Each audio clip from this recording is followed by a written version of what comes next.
नमो अरिहंताय नमो सिद्धाय नमो वत्साय नमो विश्वासाय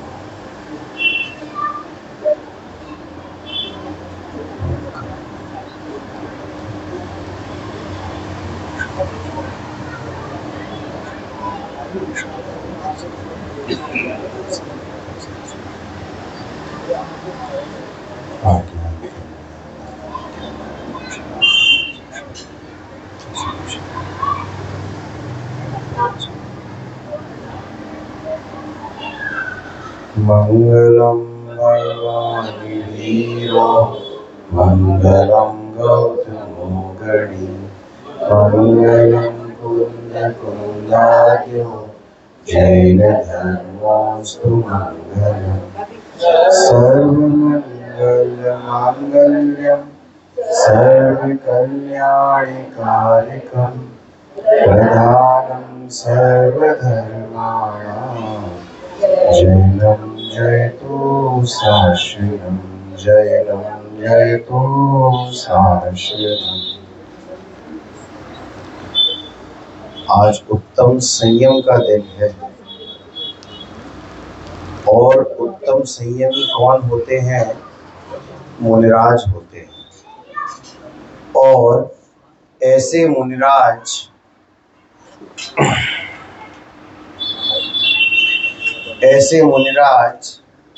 कैसे होते हैं? अंतरात्मा होते हैं। जो उत्तम संयम के धारी है, सम्यक दृष्टि है, तीन चौकड़ी कषाय के अभाव वाले हैं, वैसे मुनिराज अंतरात्मा कहलाते हैं। और यही हमारा योगसार का अभी जो विषय है वो विगत दिनों से चला आ रहा है कि अंतरात्मा का स्वरूप कैसा है। आत्मा की तीन अवस्थाएं बताई योगेंद्र देव ने योगसार में। एक है बहिरात्मा, दूसरा है अंतरात्मा और तीसरे है परमात्मा। बहिरात्मा की चर्चा तो ये अंतरात्मा के स्वरूप के साथ साथ ही चल रही है, तो इसीलिए उसको हमने अलग से नहीं लिया। और अंतरात्मा के स्वरूप में जीव को सम्यक दर्शन लेने की प्रेरणा दी जा रही है। क्या प्रेरणा दी जा रही है? सम्यक दर्शन लेने की प्रेरणा दी जा रही है।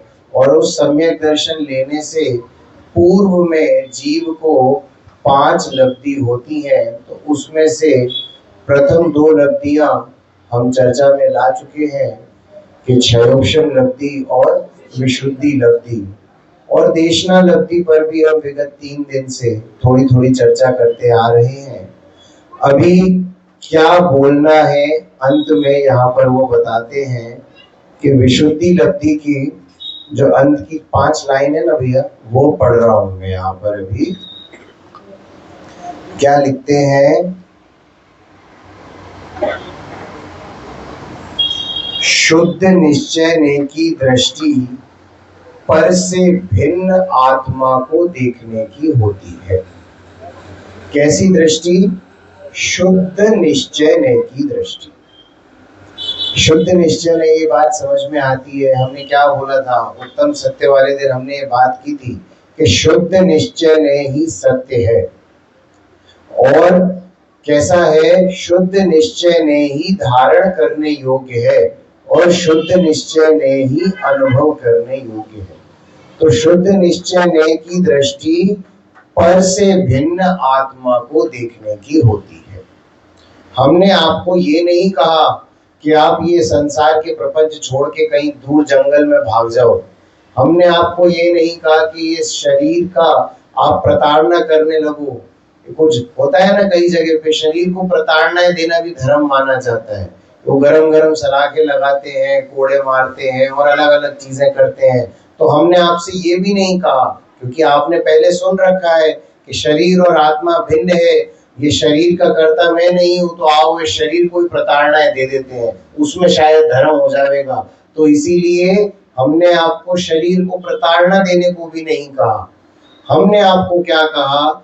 शरीर को और आत्मा को जुदा जुदा मानने लगो, बस करने को नहीं बोला। क्योंकि जब आयु पूरी होगी तब यह आत्मा स्वयं शरीर से भिन्न हो जाएगा, है ना। तो हमने आपको क्या कहा, हमने आपको बोला कि आप इस शरीर को और इस आत्मा को भिन्न भिन्न मानने लगो, भिन्न भिन्न जानने लगो और भिन्न भिन्न मानने लगो। जब मानने लगोगे ना, तब क्या होगा, तब होगी देशना लगती। क्योंकि जब अनुभव में आ जाएगी तो सम्यक दर्शन ही हो जाएगा। और अभी तो सम्यक दर्शन की पूर्व की बात हो रही है ना, कि ये बात अंदर में बस घर कर जाए, घर कर जाएगी तो अनुभव में भी एक ना एक दिन आ जाएगी। तो उसको लिखते हैं, क्या लिखते हैं, शुद्ध निश्चय की दृष्टि, निश्चय नहीं की दृष्टि पर से भिन्न आत्मा को देखने की होती है। जैसे वास्तव में मैले पानी के भीतर पानी मैल से जुदा है, पानी निर्मल है, वैसे ही यह आत्मा, अपना आत्मा जो है ना, वो शरीर से, 8 कर्मों से, राग आदि से एवं समस्त परभावों से जुदा है। आप लोग तो खुद से ये देखो, भेद विज्ञान आप लोग दिन भर करते हो। ऐसा नहीं है कि आप लोग भेद विज्ञान की कला नहीं जानते। भेद विज्ञान की कला हमारी माता बहनें तो बहुत अच्छी तरह जानती है। अगर वो भेद विज्ञान की कला नहीं जानती तो आपको डेली नए कपड़े खरीद के लाने पड़ते। क्यों?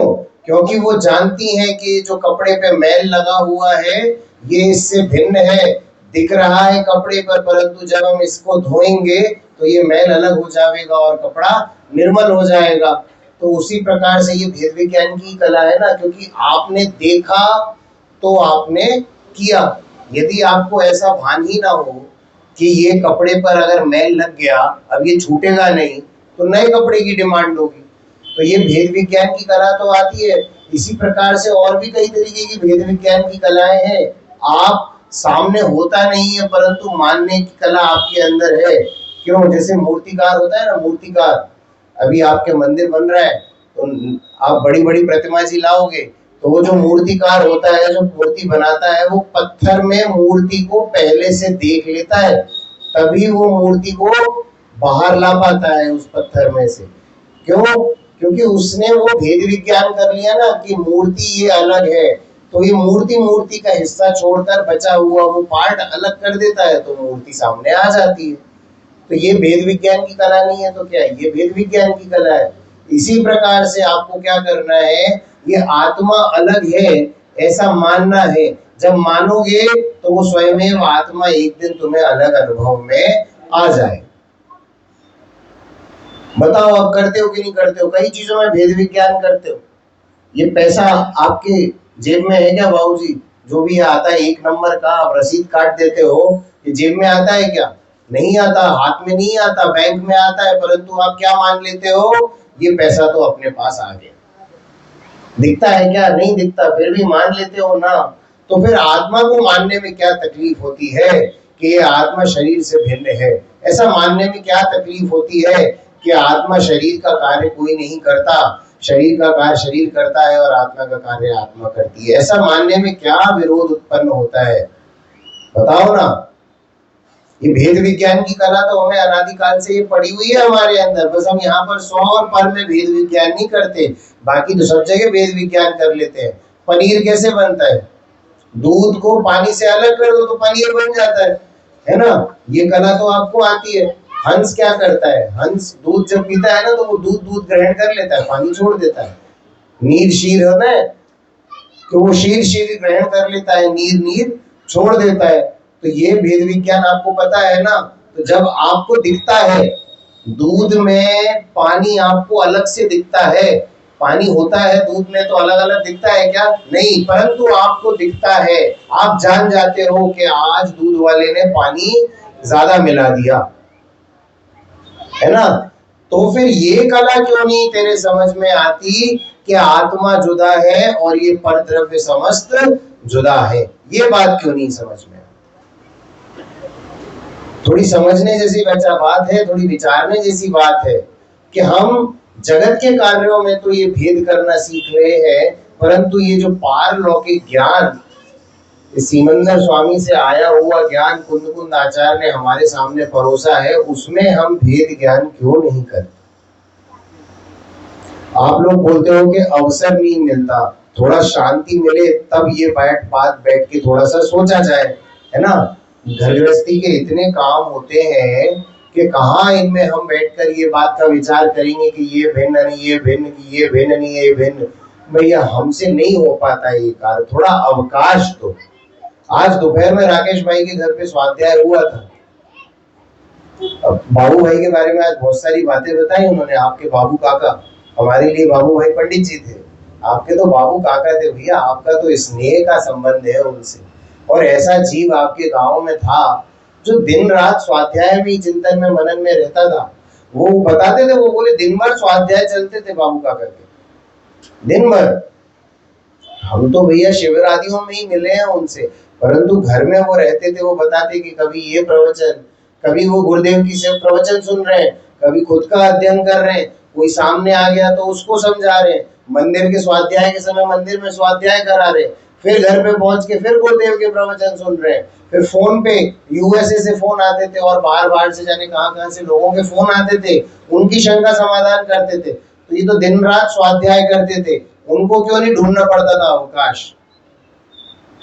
क्यों? क्योंकि उनकी रुचि ऐसी थी। आज बहन बोल रही थी ना कि बाबू काका गए, घर पे पंडित जी आना बंद हो गए। क्यों? क्योंकि आपके घर से रुचिवंत जीव चला गया ना। अब अपनी रुचि ऐसी बनाओ बहन, राकेश भाई अपनी रुचि बनाओ अब ऐसी। बच्चे फैक्ट्री संभाल रहे हैं, आपने खुद ही ने बोला था मुझसे आज गाड़ी पे कि हमारे दोनों बेटे फैक्ट्री संभाल लेते हैं, तो आप बाबू काका का काम आप संभालो ना। कौन मना करता है? गुरुदेव के प्रवचन सुनो ना 2 टाइम 3 टाइम। कौन ने रोका है आपको सुबह शाम स्वाध्याय करने के लिए? मंदिर में बैठो ना। ये नीरव भाई बैठते हैं, नीरव भाई बोले मुझे पता पड़ा नीरव भाई स्वाध्याय कराते हैं, तो आप भी आदत डालो। कौन सीखेगा? हम में से, आप में से ही लोग बैठ में सीख के आएंगे। और बाबू काका तो अपना काम करके चले गए। और ऐसे ही ज्ञानी जीव अपना कार्य करके चले जाते हैं। जितना उन्हें समय मिलता है ना उतना वो तेको सिखा पाते हैं, बाकी तो वो अपना कल्याण करने में लगेंगे या तुमको सिखाते बैठेंगे, है ना। तो इस प्रकार के जिज्ञासु बनो आप। आपको अवकाश चाहिए। अवकाश नहीं है, अवकाश नहीं है, अवकाश नहीं है। आओ अवकाश दिलाते हैं हम आपको। आज हमारी दोपहर में बात हुई थी। क्या बात हुई थी? कि 10 लक्षण की तैयारी कैसे करें, है ना। तो 10 लक्षण की तैयारी के लिए मैंने बताया था, आप लोगों ने भिन्न भिन्न तरीके के काम किए थे। अब वो सब रसोई आदि के कार्यों की तैयारियां ज्यादा होती हैं 10 लक्षण से पहले। आटा सुधार लेना, सब मसाले सुधार लेना, और भी जो शोध के कार्य होते हैं वो सब आप कर आगे रख लेते हो। ये सब हमने बहुत बातें कर ली थी दोपहर में, ठीक है। तो अब मैं आपको बताता हूँ, उसमें भी मैंने आपको थोड़ा सा ये बता दिया था कि 10 लक्षण की तैयारियां करनी होती है ना, तो षोडश कारण भावनाएं आती है, 16 कारण आते हैं। वो 16 कारण 1 महीने पहले से चालू हो जाते हैं। 20 दिन आपको मिलते हैं तैयारी के लिए 10 लक्षण की। ये करो तैयारी, ऐसे जिज्ञासु बनो, सुबह शाम स्वाध्याय करा करो। 16 कारण भावनाएं आप लोगों के यहाँ 10 लक्षण व्रत कर रही होंगी। कुछ महिलाएं 10 दिन के उपवास करती हैं, कुछ 5 दिन के करती हैं, तो कुछ लोग 16 कारण पूरे 30 दिन के उपवास भी करते हैं। भैया करो, उपवास करो, अच्छी बात है, शरीर का दमन करो, परंतु उन दिनों में 2 टाइम स्वाध्याय का नियम लो। 1 महीना ही लो, केवल, ज्यादा नहीं बोल रहा। 1 महीना ही स्वाध्याय का नियम लोगे ना, तो 20 दिन में ऐसा बढ़िया मजा आ जाएगा कि 10 दिनों में कोई भी विद्वान आवेगा ना, ऐसे तुरंत बात पकड़ में आवेगी और हो सकता है सम्यक दर्शन हो जाए इन 10 दिनों में। परंतु जिज्ञासु बनकर, सुबह बात आई थी ना तत्व का कौतूहली होकर, तो ऐसे तत्व का कौतूहली होकर जिज्ञासु बनकर ये स्वाध्याय कर। अब बताता हूं मैं आपको कितने दिन मिलते हैं साल में। हमको अवकाश नहीं है तुमको, देखो अवकाश दिलाते हैं। कितने आते हैं 10 लक्षण? 3 बार आते हैं। जो बच्चे नहीं जानते ना मैं उनको बता देता हूँ। चैत्र शुक्ल पंचमी और भाद्र शुक्ल पंचमी और माघ शुक्ल पंचमी। हिंदी के मंथ नहीं आते हो ना तो और बता देता हूँ। एक आते हैं अप्रैल में, एक आते हैं अगस्त सितंबर वाले जो चल रहे हैं, और एक आते हैं फरवरी में। ऐसे आते हैं 3 तो 10 लक्षण। उसके बाद आती है 3 अष्टानिकाएं जो 8-8 दिन की होती हैं। वो अष्टानिकाओं में क्या होता है? कोई बताएगा अष्टानिका क्यों क्यों माना जाता है अष्टानिका को? नंदीश्वर पे अकृत्रिम जिनालयों में देव पूजा करने जाते हैं और हम यहाँ पर परोक्ष रूप से नंदीश्वर के अकृत्रिम जिनालयों की पूजा करते हैं। ये पूजा पढ़ते हो कि नहीं पढ़ते हो? उसमें आता है कि हम जा सकत नहीं, हम यहाँ ठाड़ी पूजा करें, इस तरह से। तो क्या लिखते हैं उसमें के कार्तिक शुक्ल अष्टमी से पूर्णिमा तक, ये नवंबर की अष्टानिका जो ये दिवाली बाद आती है या दिवाली से पहले आती है। उसके बाद फागुन शुक्ल आठम से पूनम तक, ये मार्च में आती है। और उसके बाद आषाढ़ शुक्ल आठम से पूनम तक, ये जुलाई में आती है। ऐसी 3 अष्टानिका। उसके बाद अष्टमी और चतुर्दशी, ये हर महीने में 2-2 आती हैं। जिन बच्चों को जानकारी नहीं हो ना, वो थोड़ा सा सुनो इस बात को। हर महीने में कितनी अष्टमी? 2 अष्टमी और 2 चतुर्दशी। ये तो शाश्वत पर्व हो गए, 10 लक्षण, अष्टानिका और अष्टमी चतुर्दशी। अब आ जाओ अब प्रासंगिक, जो अभी के प्रासंगिक पर्व हैं हमारे। मोक्ष सप्तमी, रक्षाबंधन, दीपावली, अक्षय तृतीया, शुद्ध पंचमी, वीर शासन जयंती, महावीर जयंती, ये सब प्रासंगिक पर्व है। और आपको पता है जितने भी हमारे जैन धर्म के पर्व है ना, इन सब पर्वों पे संयम से रहना चाहिए कि पूरी कचौड़ी नहीं बनानी चाहिए उन दिनों में।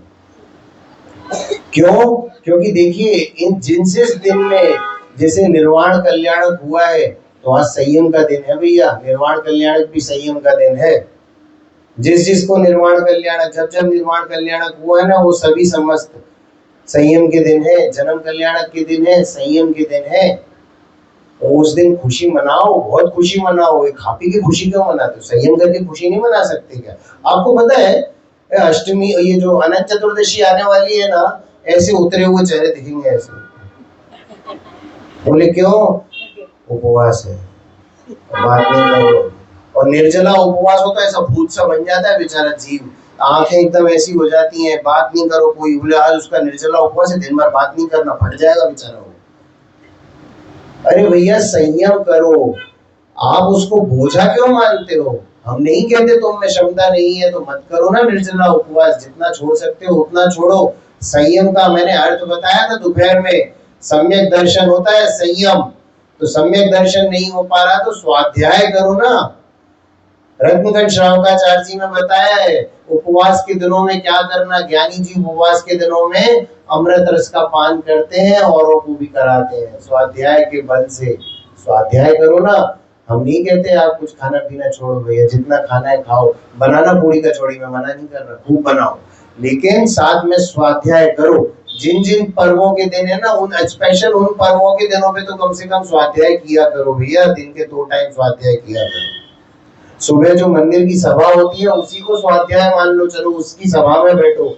और शाम को अगर सभा होती है तो उसको मान लो, और नहीं होती सभा तो खुद का कुछ पढ़ो, परंतु जिज्ञासु होकर पढ़ना चालू करो। ऐसे दिन के हिसाब लगाए थे ना, तो साल में लगभग 211 दिन ऐसे होते हैं जब आपको अवकाश है ये तत्व चिंतन करने का। मैंने एक दिन बैठ के गिने थे सारे, एक ऊपर हो सकता है 10-12 दिन ऊपर नीचे कर लेना, गलती भी हो सकती है, कोई बात नहीं। परंतु ये देखा कि जैन पर्व कितने सारे हैं। ये जैन पर्वों को तो और धर्म वाले भी बोलते हैं कि जैनों के पर्व मौज मस्ती के नहीं संयम के होते हैं, वो ये और धर्म वाले बोलते हैं। और जैनों को अपने पर्व आफत लगते हैं। अनंत चतुर्दशी वाले दूध के नेक्स्ट डे जाने कितना यंग जनरेशन होटल में खाना खाने जाता है। 10 दिन तो बेचारे स्वाध्याय सुनेंगे और 11वें दिन होटल में खाना खाने जाएंगे। भैया कम से कम क्षमावाणी तक तो रुक जाया करो। क्षमावाणी कब होती है? रत्नत्रय के अगले दिन, और रत्नत्रय अनंत चतुर्दशी के अगले दिन तक चलता है। हम तो अनंत चतुर्दशी को ही क्षमा क्षमा क्षमा क्षमा क्षमा, जो गलती हो गई सब क्षमा, अब कल दे, बस हो गया। गुजराती में तो थई गयो, बस अब खत्म।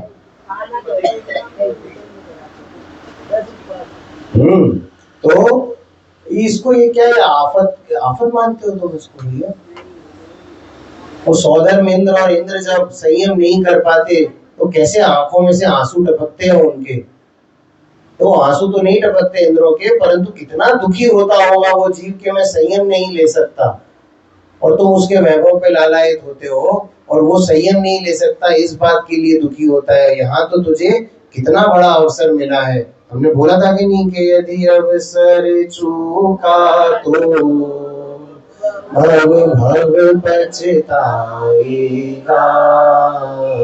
जिया कब तक उलझेगा संसार प्रपंचों में। अरे ये प्रपंच से मुक्ति पाओ, लिख के दे रहे हैं। सर्व भावों से, सर्व पर्व भावों से जुदा है तो कोई भी प्रभाव तेरा भाव नहीं है। तू तो अपने स्वभाव में रहने वाला है। इस बात का चिंतन करने में क्या बोझा लगता है। अरे निर्भर हो जाओ अब तो भैया, निर्भर हो जाओ। ये सर पे जो कर्तापने की गठरी लेके घूमते हैं ना, ये गठरी को थोड़ी देर तो साइड में रखो और थोड़ा निर्भर होके सोचो कि यदि मैं मर जाऊं, ये मान के चलो कि मैं मर जाऊं, तो संसार का कौन सा कार्य रुक जाएगा? इन्हें बताओ ना, थोड़ा बताओ। राकेश भाई, रोहित जैन, मेरा नाम रोहित जैन है, कुछ लोगों को पता नहीं था मेरा नाम, तो मैंने कहा बता दूं। तो ऐसे ये रोहित जैन ये संसार से चले जाए अभी अभी इसी क्षण, हो सकता है इसी क्षण अगर मेरा मरण हो जाए तो ओढ़ाव में कौन सा काम रुक जाएगा ये बता दो। कोई और आगे प्रवचन करने लगेगा, आप लोग अपने अपने घर चले जाओगे, मैं किस बात का करता बना बैठा हूँ। अरे चलो छोड़ो, ओढ़ाव में नहीं, मेरे घर पे अभी मैं नहीं हूँ तो वहां कौन सा कार्य रुका पड़ा है भैया ये बता दो। सारे कार्य हो रहे हैं कि नहीं हो रहे हैं? थोड़े लौकिक काम बता दो। टंकी नहीं भर पा रही क्या? टंकी भी अपने आप भर रही है, घर का पानी भी अपने आप भरा जा रहा है, घर की रोटी भी मेरे बिना हो रही है। उनके पुण्य के अनुसार उन्हें सभी सामग्री उनके समय से मिल रही है। कौन सा काम रुक रहा है मेरा वहां ना होने से, और कौन सा काम रुक जाएगा मेरे यहाँ ना होने से? आप तो बस इतना थोड़ा सा चिंतन किया करो बस, कि यदि तत्क्षण अभी अभी इसी वक्त मेरी मृत्यु हो जाए तो कौन सा काम रुकेगा? कोई काम नहीं रुकने वाला, तो किस बात का करता बना बैठा हूं मैं? आपको नहीं बोल रहा, ये तो मैं अपने आप को संबोधन कर रहा हूं कि मैं किस बात का करता बना बैठा हूं, कि तेरे करने से कोई कार्य होता नहीं। अब तो इस बात पर थोड़ा सा चिंतन कर। बताओ माता जी, आप तो बहुत स्वाध्याय जी हो। आज इन्होंने अपने बहुत पुराने गुरुदेव के प्रवचन, जो पहली इतनी छोटी सी पुस्तक छपी होगी ना, वो दिखाई। उसमें नियम सार के प्रवचन थे, प्रवचन सार के प्रवचन थे। हाँ, और वो हाथ से सिली हुई पुस्तक है वो उनकी। तो ऐसे रुचिवंत जीव होते हैं भैया। स्वाध्याय उनको घर में बताए, उनमें प्रतिकूलताएं हैं और कोई जुड़ता नहीं है उनके संग, वो अकेली ये सब करती हैं। तो आपको तो पूरा पूरा सहयोग है ना, अनुकूल सहयोग है, तो क्यों चिंता करते हो? अब थोड़ा तो विश्राम दो अपने आप को। आगे क्या लिखा है? इस तरह आत्मा का प्रेमी हो जावे, वह सर्व इंद्र चक्रवर्ती नारायण आदि लौकिक पदों से व संसार देह भोगों से उदास होकर। भैया एक बात बताओ, अभी मैं आपको अभी के अभी सौधर्म इंद्र का पद देता हूं, अभी के अभी। वो तो चलो बनेंगे 6 दिन को, मैं तो आपको वैसा वाला देता हूं जो लंबी आयु वाला होता है, ठीक है? ऐसा सौधर्म इंद्र का पद देता हूं, और यहां पर आपको पंचम गुण स्थान व्रत देता हूं।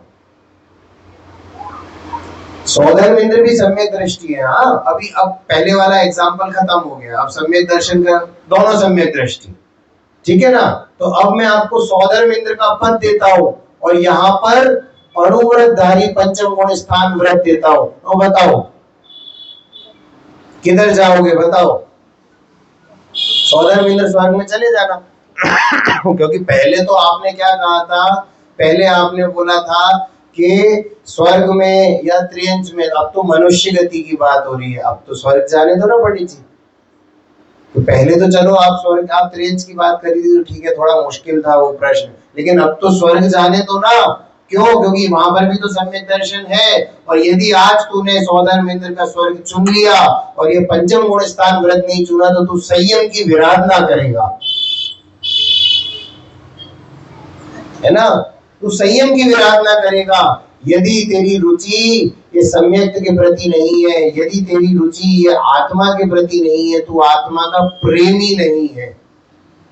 ये संसार के प्रेमी तो बहुत मिलेंगे, हमने पूजा करी थी उसमें आया था कि ये मित्र है, ये सखा है, ये भार्या है, ये पुत्र है, ये समस्त तेरे प्रिय है, फिर भी तू आज तक सुखी हुआ नहीं क्योंकि तू आत्मा का प्रेमी हुआ नहीं।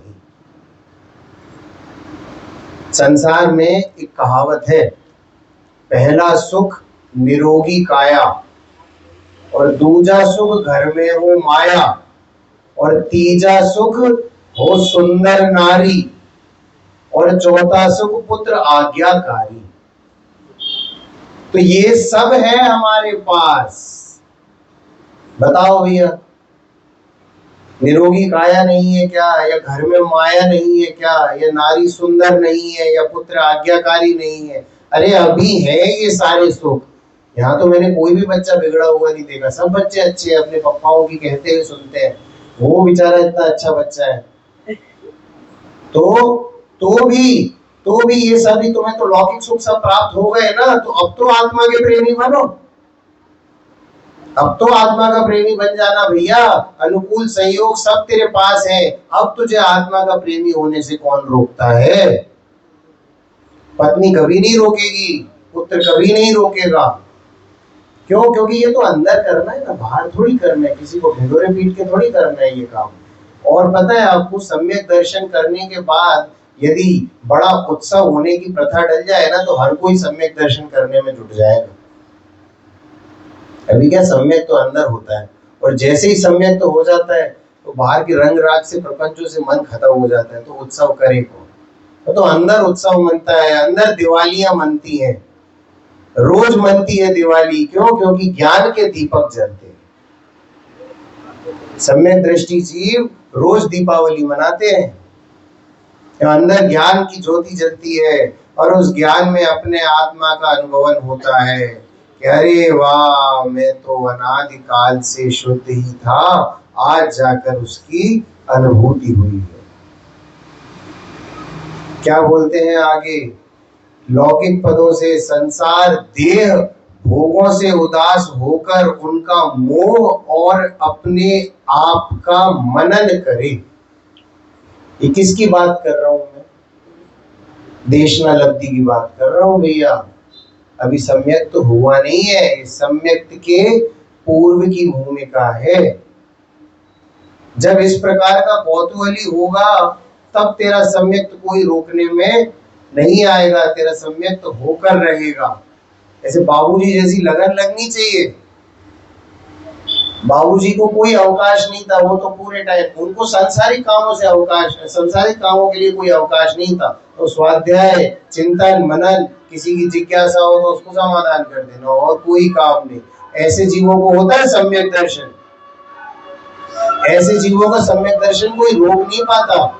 क्यों नहीं रोक पाता? क्योंकि ये आत्मा का चिंतन करते हैं और मोह को छोड़ देते हैं। बस बुद्धि पूर्वक मोह को छोड़ने का प्रयत्न करो ना। हम थोड़ी बोल रहे हैं कि एक दिन में छूट जाएगा। अरे एक दिन में नहीं छूटेगा, तू यत्न चालू तो कर, आगे बढ़ना चालू तो कर, एक ना एक दिन लक्ष्य पर अवश्य पहुंचेगा। उसमें लिखे 4 काम आत्मा के चिंतन के लिए नित्य 4 काम करो। अब ये नित्य 4 काम सुन के ना 2 कामों में तो आपको भी बहुत खुशी होगी। पहला काम क्या है? अरिहंत सिद्ध परमात्मा की भक्ति पूजा करना, ये पहला काम। दूसरा क्या? तत्व प्रदर्शक ग्रंथों का अभ्यास करना। तीसरा काम, आचार उपाध्याय साधु 3 प्रकार के गुरुओं की सेवा करके तत्व ज्ञान को ग्रहण करना। और चौथा, एकांत में बैठकर सवेरे सांझ कुछ देर सामायिक करे, वह भेद विज्ञान से अपने व पर की आत्माओं को एक समान शुद्ध विचारे वह राग देश की विषमता को मिटावे। तो देखो भैया, पहला काम तो आप लोग करते हो, अरिहंत सिद्ध भगवान की पूजा अर्चना तो हम लोग करते। और यहाँ पर लिखा है आचार उपाध्याय साधु 3 प्रकार के गुरुओं की सेवा। तो अभी गुरु नहीं है हमारे सामने, कोई बात नहीं, परंतु जो ज्ञानी जीव है उनका सत्समागम करने पे भी हमें इस प्रकार का चिंतन मनन हो सकता है। जो ज्ञानी जीव हैं आपके पास, जो स्वाध्यायी जीव हैं आपके पास, उनका सत्समागम करो, ठीक है ना। और तत्व प्रदर्शक ग्रंथों का अभ्यास करो। स्वाध्याय करने की प्रेरणा आपको हर जगह मिलेगी। आज दोपहर में बहन के यहाँ जब स्वाध्याय कर रहे थे, तब बहन बोली, और बिल्कुल सही बोली, कि जितने भी स्वाध्याय में बैठते हैं ना, 2 ही चीजों की चर्चा होती है, आत्मा और सम्यक दर्शन, और तीसरी कोई बात होती नहीं, और हो सकती भी नहीं है ना। जब तुझे सम्यक दर्शन हो जाएगा तो ये बात सुनाने की हमें तुझे जरूरत पड़ेगी नहीं, तो स्वयं बुद्ध हो जाएगा। पढ़ते रहना खुद से अपने, कोई बुराई नहीं है, लेकिन जब तक सम्यक दर्शन नहीं होता तब तक तो प्रवचन सभाओं में बैठो। सम्यक दृष्टि जीव भी प्रवचन सभाओं में बैठते हैं, सम्यक दृष्टि जीव भी स्वाध्याय करते हैं, वो विचलित नहीं होते इन चीजों से।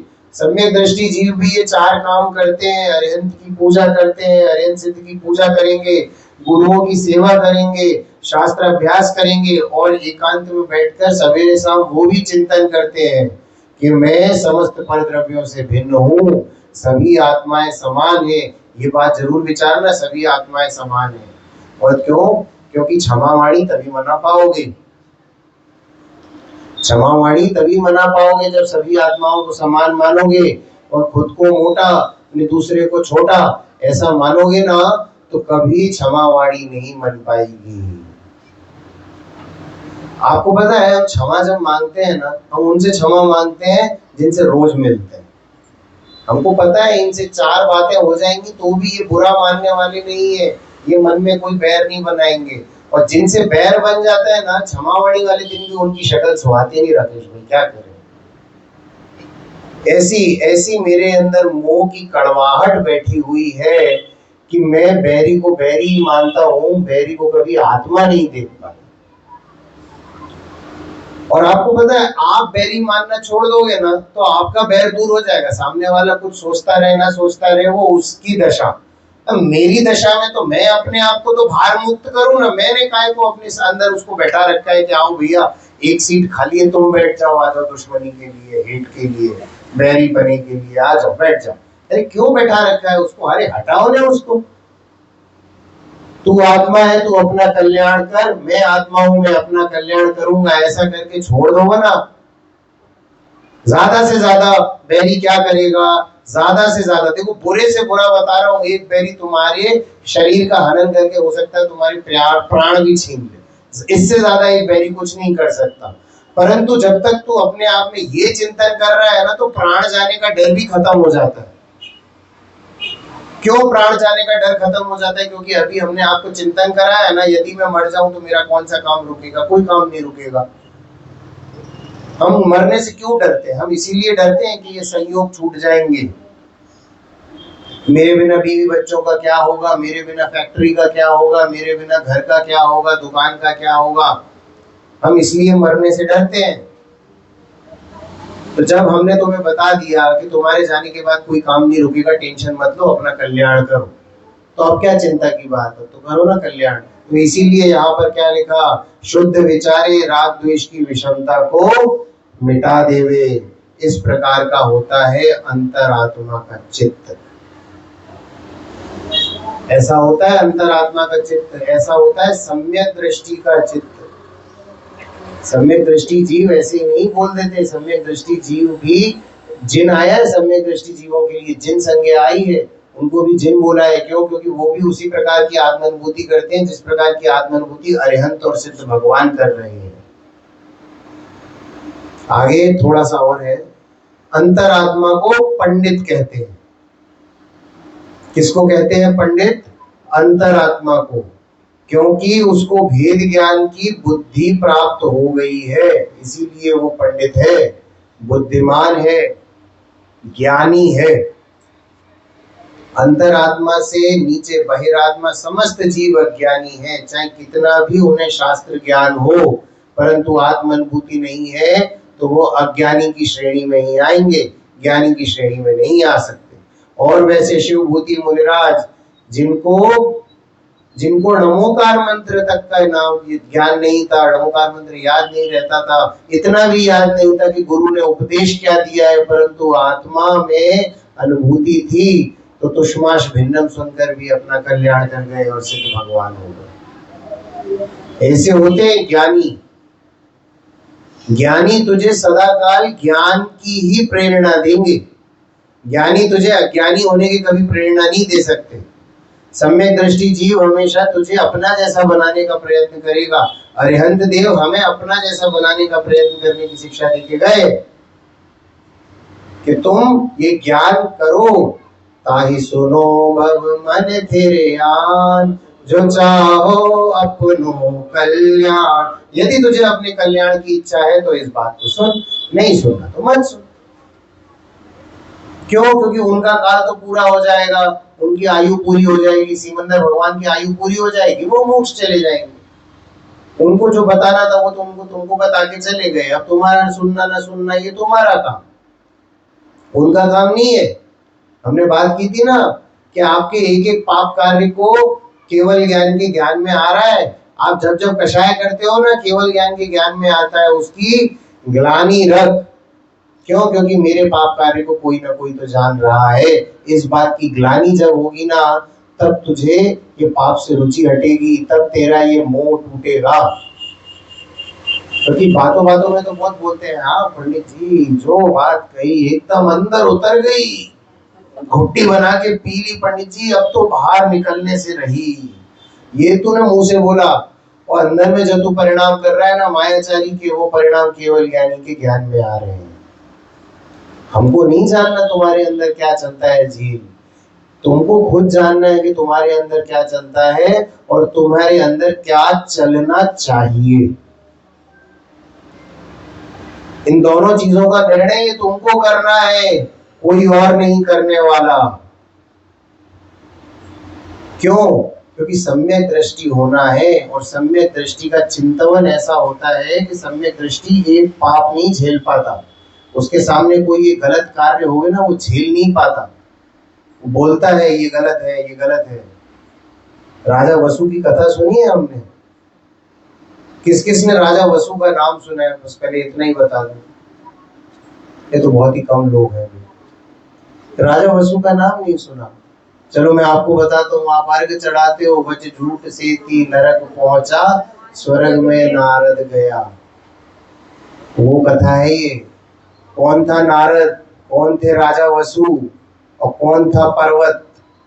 एक गुरु थे, धर्म गुरु, उनका नाम था शीरक दंभ। क्या नाम था? शीरक दंभ। और शीरक दंभ गुरु के वो विद्या गुरु थे, जैन शास्त्र भी पढ़ाते थे और थोड़ी लौकिक शिक्षाएं भी देते थे। तो एक राजा जो वहां के राजा थे, उनका पुत्र वसु नाम के युवराज वो, और उनका खुद का बेटा गुरु का पर्वत, और एक साधर्मी भाई नारद, ऐसे 3 लोग उनसे शिक्षा लेते थे। तो एक बार वसु तो राजा का पुत्र था ना, तो वो थोड़ा सा लग्जरी में पला बड़ा था, और उससे हो गई होगी कोई गलती, तो गुरु ने उसको बहुत प्रताड़ना देने की सोची और डांटने लगे। तो गुरु माँ ने आकर बचा लिया। गुरु माँ आकर बोली, अरे राजा पुत्र है, तुम क्या करते हो यार, ऐसे मत करो। तो वो बहुत प्रसन्न हुआ गुरु माँ से, बोले आपने मेरी रक्षा करी है। तो ये तो राजाओं के खून में होता है, ये चाहे वो राजा हो चाहे राजा का बेटा हो, मांगो क्या मांगते हो। तो उसने भी बोल दिया मांगो क्या मांगते हो। तो गुरु माँ ने बोला जब जरूरत होगी तब मांग लूंगी। ये ऐसे वर देना बहुत गलत रहा है आज तक वर्तमान युग में। जब जब ऐसे वर दिए गए हैं ना, अनहोनी घटनाएं घटी हैं। और रक्षाबंधन की घटना भी इसीलिए घटी कि जब मांगूंगा, जब जरूरत होगी तब ले लूंगा। तो उन्होंने भी यही बोल दिया, जब इच्छा होगी तब ले लूंगी, अभी तो कोई चीज की इच्छा नहीं। ठीक है, समय बीत गया, वो बड़े हो गए। बड़े होने के बाद गुरु तो दीक्षा ले गए, गुरु सम्यक दृष्टि होकर दीक्षा ले गए, और गुरु के जाने के बाद गुरु का पुत्र पर्वत जो था ना, वो थोड़ा सा मंद बुद्धि था और पापी जीव था, अज्ञानी था, वो गुरु की पोस्ट पे आके बैठ गया। नारद भी सम्यक दृष्टि हो गया था, क्योंकि नारद भी बड़ा ही धार्मिक जीव था। और राजा बन गए वसु, क्योंकि उनके पिताजी भी जिन दीक्षा ले गए, तो राजा वसु बन गए। और दिन कटने लगे। नारद का किसी समय पर अपने वापस नगर में आना हुआ, तो वो उनको गुरु को देखने की इच्छा हुई। तो वहां पहुंचे तो पता पड़ा कि गुरु तो दीक्षा ले गए, तो गुरु माँ से मिलने के लिए रुक गए उधर। तो पर्वत कुछ पढ़ा रहा था उस समय पर, तो पर्वत ने एक संस्कृत की सूक्ति का अर्थ किया कि बकरे की बलि देकर पूजा करनी चाहिए, होम करना चाहिए, ऐसा उसने अर्थ किया। तो नारद से रहा नहीं गया। देखो क्या होता है, सम्यक दृष्टि जीवों को ये गलत चीजें बर्दाश्त नहीं होती। तो उन्होंने बोला ऐसा नहीं है, गुरु ने हमें पढ़ाया था, हमें पता था। इसका अर्थ है 3 साल पुराना धान जिसमें जीव उत्पत्ति ना हो सके, ऐसे धान से होम करना चाहिए। बहस हो गई दोनों में। तो पर्वत बोले अरे हम टीचर है ना, हमको सिखाते हो। तो वो बोला नहीं नहीं, गलत को गलत बोलना मेरा अधिकार है। तो बोले चलो राजा वसु के पास, वो भी हमारा मित्र है और उसने भी उसी गुरु से शिक्षा ली है। वो सत्य के मामले में बहुत ही स्ट्रिक्ट है। राजा वसु फेमस थे सत्य के लिए, और राजा वसु सत्य के लिए इतने ज्यादा फेमस थे कि उनका जो सिंहासन था ना, उसके पाए स्फटिक मणि के थे। और स्फटिक मणि क्या होता है ना, आर पार दिखता है स्फटिक मणि से, तो ऐसा लगता था कि सत्य बोलने के कारण उनका सिंहासन हवा में है। तो इस प्रकार से गए भैया राजा वसु के पास। तो ये बहस ना ये गुरु माँ ने सुन ली। तो गुरु माँ दौड़कर पहुंची राजा वसु के पास, और राजा वसु से क्या बोलती है, याद है वो वर। बोले आज उसकी जरूरत आन पड़ी है, मेरा पुत्र गलत बोलता है, परंतु तुम बस इतना बोल देना कि जो पर्वत बोलता है वही सच है। बस इतना बोल देना और कुछ मत बोलना, तुमको ज्यादा बोलने की जरूरत नहीं है। हम तुमको झूठ बोलने को नहीं कह रहे, तुम बस इतना बोल देना जो पर्वत बोलता है वही सच है, इतना बोल देना। अब राजाओं में होता है ना, प्राण जाए पर वचन न जाए, वो वचन तो निभाना पड़ेगा। तो वो आए दोनों लोग और उन्होंने अपनी अपनी बात रखी। और राजा वसु को तो कहना ही था, क्या कहना था, जो पर्वत कहता है वही सत्य है। ये इतना बोलने से वो स्फटिक मणि के पाए टूट गए, जमीन फट गई और राजा वसु उसमें समा गए और 7वें नरक गए। देखो भैया, धर्म की विराधना का फल है ये। हम भजन गाते हैं ना, देखो देखो जीव की विराधना का फल। तूने धर्म की विराधना की, तू 7वें नरक चला जाएगा, और तुझे इस बात की चिंता नहीं है कि तू क्षण क्षण अपनी विराधना करता है। भगवान की तरफ पीठ नहीं करते ना भैया, नहीं करते। इस बात का तो ज्ञान है ना। और तेरे अंदर जो ये बना बनाया भगवान बैठा है, तो उसके प्रति पीठ करके बैठा हुआ है, ये अच्छी बात है क्या? बता, अनादिकाल से तू अपनी तरफ पीठ करके बैठा हुआ है, तो इसमें किसका दोष है? अरे इसमें किसी और का दोष नहीं, इसमें तेरा ही दोष है। इस दोष को पहचान और इस दोष को दूर कर और तत्व अभ्यासी हो जा। अभी भी समय है, कुछ नहीं बिगड़ा, अभी भी समय है, अभी भी सुधर जाओ। 4 दिन बचे हैं 10 लक्षण के, अभी थोड़ा सा उद्यम कर लो। अरे 10 लक्षण बीत जाने तो टेंशन मत लो। तुम्हारी जितनी आयु बची है उस आयु में तत्व का कौतूहली हो जा, जिनवाणी का अध्ययन कर, चिंतन कर। ये जो 4 पॉइंट बताए ना, इन पॉइंट पर चिंतन करो ना। हम तो आपको ज्यादा नहीं कहते सुबह शाम बैठो। अरे सुबह नहीं बैठ सकते, केवल शाम शाम बैठो। शाम नहीं बैठ सकते तो रात को बैठो। सोने से पहले अपने बिस्तर पे तो लेटते हो ना, लेटने से पहले 10 मिनट बैठो और इस बात का चिंतन करो कि मैं कौन हूँ, आया कहाँ से और मेरा रूप क्या। देखो भाई, करना तुम्ही को पड़ेगा, हम तो बोलेंगे और चले जाएंगे। करना तो अपना अपना कार्य स्वयं ही करना पड़ेगा। क्या होता है, पड़ोसी तुम्हारा काम करके नहीं जाएगा, तुम्हारा काम तुम्ही को करना पड़ेगा। क्यों? क्योंकि जब तक सम्यक दर्शन नहीं होगा तब तक तेरे दुखों का पहाड़ ऐसा ही बढ़ता रहेगा। और जब तुम अंदर में देखोगे ना, एक बार अंदर में देखोगे तो कितना आनंद आएगा। बड़े पंडित जी की स्तुति है, उसके द्वारा मैं आपको बताना चाहता हूँ कि जब अंदर में देखते हो तो कितना आनंद आता है। देखा जब अपने अंतर में कुछ और नहीं भगवान में, पर्याय सदा ही पामर है। अंतर में वैभवान में, देखा जब निज अंतर में। तो हमने सुबह क्या बोला था? निज वैभव से तुम्हें आत्मा दिखाऊंगा, आचार्य देव बोलते हैं ना। तो ये अंदर में तुझे तेरा वैभव दिखेगा। क्या बोला आगे? चैतन्य प्राण से जीवित हूँ, इंद्रिय बल श्वास नहीं। चैतन्य प्राण से जीवित है, ये इंद्रिय बल और श्वास से तो जीवित नहीं है। हूँ आयु रहित ही अजर अमर, सचिनानंद गुण का धाम हूँ मैं, देखा जब निज अंतर में। तो एक बार अंदर में आंखें बंद करके इस लाइन का चिंतन तो करो कि देखा जब निज अंतर में, तो कुछ और नहीं भगवान में, पर्याय सदा ही पामर है। अंतर में वैभवान में, देखा जब निज अंतर में। तो सामान्य विशेषों सहित विश्व प्रत्यक्ष झलक जावे क्षण में। जब तुझे केवल ज्ञान होगा ना, इस सामान्य और विशेषों सहित पूरा का पूरा विश्व तेरे अंदर में झलक जाएगा। केवल ज्ञान में, केवल ज्ञान की शक्ति को छोटा समझते हो भाई? अरे केवल ज्ञान की शक्ति को कैसे छोटा समझ सकते हो? केवल ज्ञान में तीन लोक, तीन काल के समस्त द्रव्यों की समस्त पर्याय एक साथ एक समय में युगपद झलक जाती है। ऐसा होता है केवल ज्ञान।